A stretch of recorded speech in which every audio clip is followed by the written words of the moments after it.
In Brooklyn, a 13-year-old boy stood up to bullies who killed a 6-year-old girl's pigeon. That day, the child used his fists for the first time. 10 years later, those same fists would knock out world champions in 30 seconds. That boy's name was Michael Gerard Tyson. And today, I'm going to tell you how the world's most feared man was born. But first, know this. By the end of this story, everything you think you know about Tyson will change. Born in 1966 in Brownsville, one of Brooklyn's most dangerous neighborhoods, Mike Tyson started life already among the losers. His father, Jimmy Kirkpatrick, left home when Mike was just 2 years old. What he left behind? An alcoholic mother and 3 children. While Lorna Mae Tyson struggled to raise her children alone, the first cracks appeared in Mike's character. At age 8, he had beaten a neighbor's cat to death. At 10, he was slamming schoolmates' heads against walls. Teachers described him as uncontrollable. But the real turning point came with that pigeon incident. Mike's only loves were the pigeons he kept on the roof. These birds reminded him of the only innocence he knew in life. That day, neighborhood bullies stole his favorite pigeon and ripped its head off. The last piece of innocence inside Mike died at that moment. He threw his first punch that day, and that punch broke the bully's jaw. Mike's criminal record at age 13 included 38 different crimes: robbery, theft, vandalism. Police now knew him by name. Everyone in Brownsville had come to fear Mike Tyson. He was only 13, but was beating up 18-year-olds and sending them to the hospital. In 1978, after committing his last crime, he was sent to Tryon School. This institution was a reform school established for New York's toughest kids. When Mike arrived here, he had only anger and hatred inside. It was right at this point that something unexpected happened. The school's boxing coach, Bobby Stewart, noticed Mike's potential. But Stewart saw not only his physical strength, but also that uncontrollable rage inside him. "There's something about this kid," Stewart said. "But if you can't channel him right, he'll either become a killer or kill himself." Bobby Stewart took Mike to Cus D'Amato, one of boxing's most legendary trainers. The 72-year-old D'Amato was raising dozens of young boxers in his home. But the moment he saw Mike Tyson, he knew this kid was different. "This kid will become the world's youngest heavyweight champion," said D'Amato. Mike was still 14 and hadn't fought a single professional match yet. D'Amato's method was simple: not to destroy the rage inside Mike, but to control it and turn it into the most powerful weapon. 6 hours of training daily, 2 hours of video watching, 1 hour of meditation. Mike studied all the great champions from Jack Dempsey to Joe Louis, learning their techniques. But D'Amato didn't just teach him boxing. He taught him the psychology of fear. "Wars are won before you enter the ring," D'Amato would say. "Your opponent must fear you the moment he sees you. Before you enter the ring, he should already be defeated." In 1980, 14-year-old Mike Tyson entered his first amateur fight. His opponent was 17, 20 pounds heavier than him.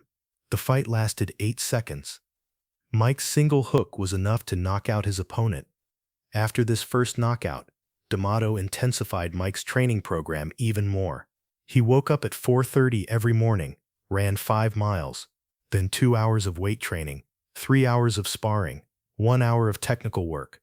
In the evenings, he watched old boxing matches, analyzing his opponent's movements. Mike's power had become so legendary that sparring partners were afraid to train with him. Once, an experienced professional boxer refused to spar with Mike, saying, "This kid will kill me." D'Amato wasn't just giving Mike physical strength, but mental strength too. "You're a gladiator," he would tell him. "You're going into the ring to kill your opponent. If you don't go to kill him, he'll kill you." This mental programming created deep changes in Mike's character.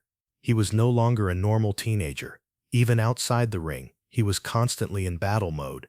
That old childlike innocence was completely gone from his eyes. In his amateur career, he fought 24 matches, winning 22 by knockout. Each knockout added a new page to his legend. His opponents had already begun accepting defeat before entering the ring. But the real show came when he started his professional career in 1985.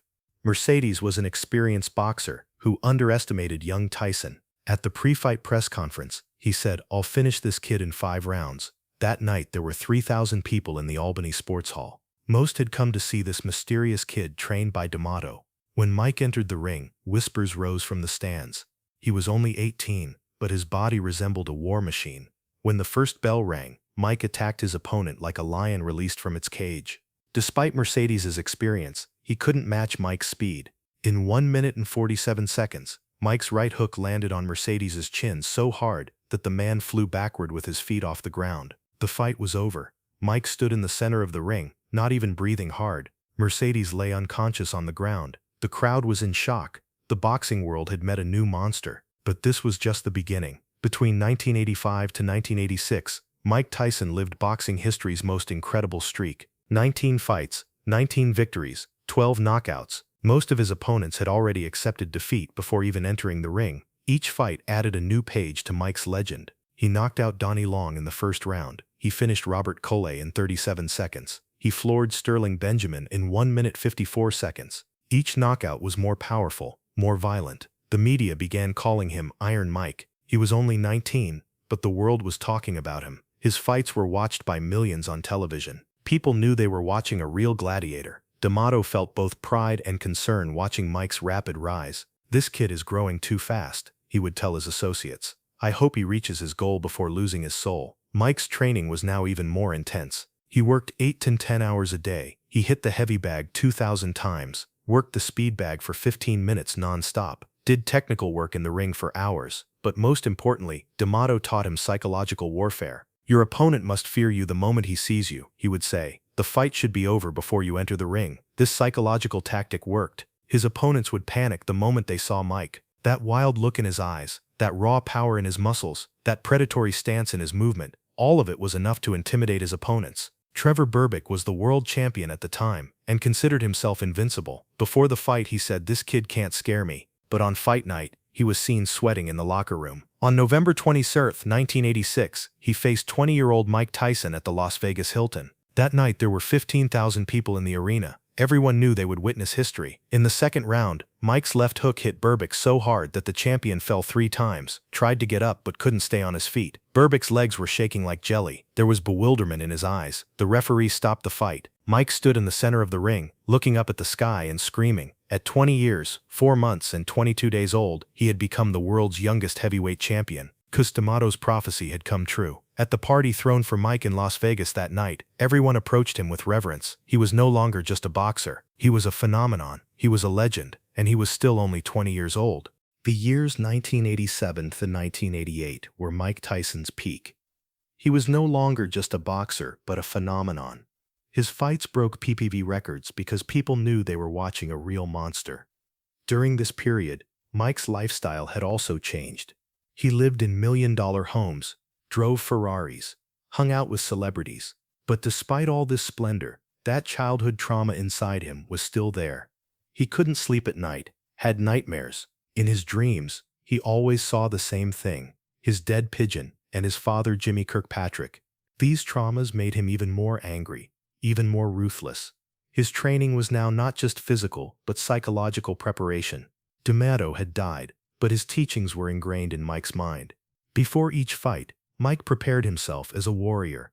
"I'm going to kill," he would say before fights. "I'm going to kill my opponent." He wasn't saying these words as a joke. He really felt that way. This psychological state scared his opponents even more. Boxers coming to Mike's fights would start trembling the moment they saw him. In his fight with Pinklon Thomas, Thomas had said, "I'm ready," before the fight. But when he entered the ring, his legs were shaking. When Mike's uppercut knocked him out in the 6th round, there was fear in Thomas's eyes. Michael Spinks was one of the best boxers of the time and hadn't lost in 31 fights. He faced Tyson on June 27, 1988. When pre-fight preparations began, Spinks's condition was very bad. His trainer Eddie Futch had said, "Michael isn't ready for this fight." Fear was visible in Spinks's eyes before the fight. His voice was noticed to be trembling at the press conference. He kept going to the bathroom in the locker room. Mike had already won that psychological war. 21,785 people came to Atlantic City that night. Everyone knew they would witness history. When Mike entered the ring, a terrible silence rose from the stands. It was as if everyone was holding their breath. The fight lasted 91 seconds. In the first round, Mike's right hook floored Spinks. Spinks got up, but there was shock in his eyes. His feet weren't firmly planted on the ground. In the second exchange, Mike's left-right combination completely knocked out Spinks. While Spinks lay unconscious on the ground, Mike walked around the ring angrily. "I am God." That night, Mike Tyson didn't just win a fight. That night, he became the god of fear. What Mike said at the post-fight press conference is still remembered. "I'm the best boxer who ever lived. I'd knock out Muhammad Ali, Joe Frazier, all of them. I am God." These words weren't exaggeration. At that time, Mike really was the most dominant boxer in history. But every empire has an end. Mike's downfall began with Cus D'Amato's death in 1988. D'Amato wasn't just his trainer, he was his father, psychologist, philosophical guide. When he died, the only point of stability in Mike's life was gone. After D'Amato's death, Mike was managed by Jim Jacobs and Bill Caton. But in 1988, Jim Jacobs also died. Mike was now completely alone. During this period, Don King entered his life. King was boxing's most controversial promoter, who saw Mike as a money machine. "Every punch of this kid is millions of dollars," King would say. "We must keep him in the ring constantly." Training decreased. Party life began. Mike now spent nights in clubs, started using alcohol and drugs. The discipline D'Amato had taught was beginning to disappear. In 1988, he married Robin Givens. Givens was a beautiful and ambitious actress, but her marriage with Mike was filled with chaos. They constantly fought, humiliating each other in the media. The biggest scandal happened in their interview with Barbara Walters. Robin said on live television that Mike was beating her. Mike's face was worth seeing. He was caught between shock and anger. This personal collapse was also reflected in his ring performance. Mike was no longer as focused as before. He entered fights unprepared, didn't take his opponents seriously. In his fight with Frank Bruno, Mike knocked him out in the 5th round, but his performance wasn't like before. He knocked out Carl Williams in the 1st round, but again had flaws. Everyone realized that Mike was no longer like before,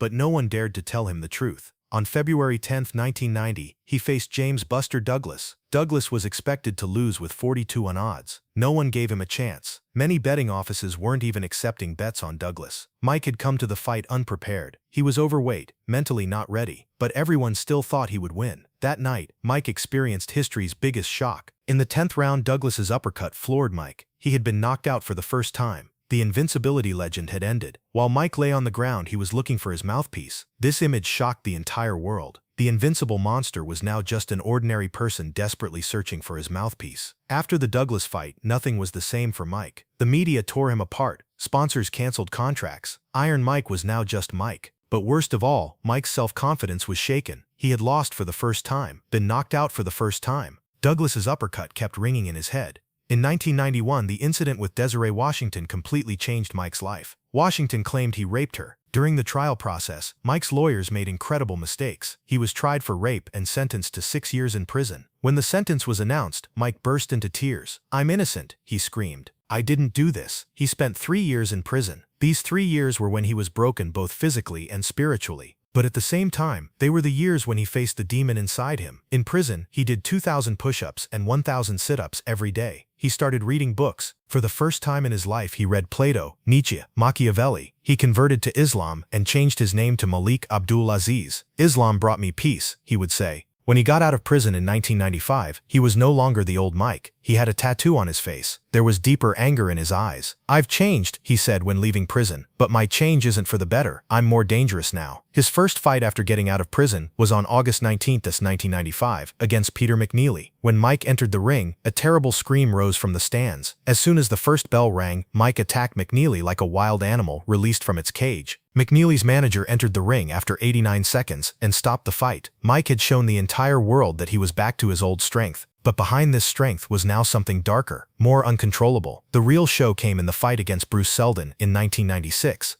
In the first round, Mike's right hook hit Seldon. The hook didn't look very hard, but Seldon fell to the ground as if struck by lightning. Mike screamed angrily in the center of the ring, "I'm back, and I'm still the same monster." On June 28, 1997, a rematch was held with Evander Holyfield. Before the rematch, Mike's psychological state was very bad. "I'm going to kill Holyfield," he kept saying. In the second round, Holyfield's head hit above Mike's eye, and Mike's eyebrow split. Mike thought this accident was intentional. In the third round, Mike had completely lost control. When he clinched with Holyfield, he did something terrible. He bit off a piece of Holyfield's right ear and spat it out. The arena went crazy. Referee Mills Lane stopped the fight, but Mike did the same thing again to Holyfield's left ear. This time, Mills Lane stopped the fight completely. Mike was disqualified. This incident became one of the darkest moments in boxing history. Mike Tyson's image completely changed.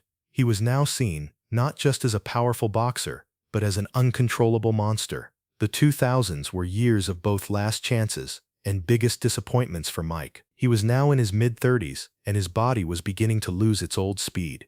In 2002, he had a championship fight with Lennox Lewis. Lewis was the best heavyweight boxer of the time and was much younger and faster than Mike. At the pre-fight press conference, Mike again caused scandal and threatened Lewis.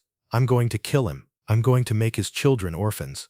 Lewis remained calm, but Mike's psychological games no longer worked. On fight night in Memphis, there were 15,327 people. Mike's family was also in the stands. Everyone knew this was Mike's last chance. In the first rounds, Mike looked good. He didn't have his old speed but was still dangerous. In the fourth round, Lewis appeared shaken. But in the eighth round, Lewis's right hook found Mike. Mike fell to the ground, tried to get up but his legs wouldn't hold him. The referee started counting. 7, 8, 9, 10. Mike Tyson had been knocked out for the second time, and this time there was no comeback. After the fight in the locker room, Mike was in tears. "It's over now," he said. "I'm no longer who I used to be." In 2003, he faced Clifford Etienne. He won this fight by knockout in 49 seconds, but his performance was very poor. He was now not only slow but also very sluggish. In the 2004 fight against Danny Williams, there was a shock. Williams knocked out Mike in the fourth round. While Mike lay on the ground, the 35,000-person arena fell into silence.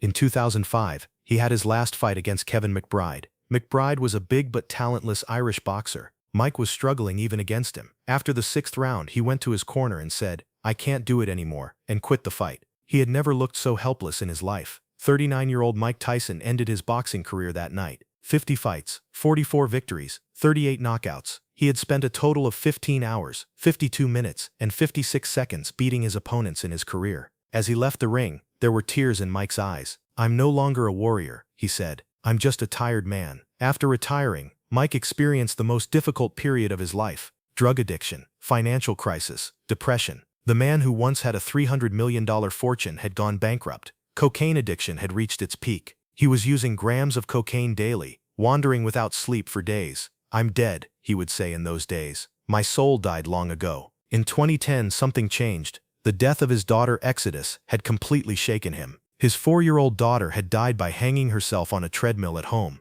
"I have to change now," he said. "I don't want to lose my other children too." Mike began to face his past. He received psychological treatment, started meditating. He decided to abandon his old lifestyle and become vegan. He had spiritual experiences like ayahuasca. During these experiences, he faced his childhood traumas. "For the first time, I forgave my father," he said. "For the first time, I forgave myself." In 2009, his cameo role in the Hangover movie showed his new face. He was now a person who could make fun of himself and accept the mistakes of his past. In 2013, he married his third wife, Lakeha Spicer. "Lakeha taught me real love," Mike would say. "For the first time in my life, I felt unconditionally loved." In 2020, at age 54, he had an exhibition match with Roy Jones Jr. He now trained with love, not anger. "I no longer train to kill," he would say. "I train to show my art." The Hot Boxing with Mike Tyson podcast he started in 2018 achieved great success. "I'm no longer a warrior," he would say in his podcasts. "I became a student. Life is still teaching me many things." Today, Mike Tyson inspires millions with his podcast, conversations, and story. He entered the cannabis business and became a successful entrepreneur with the Tyson 2.0 brand.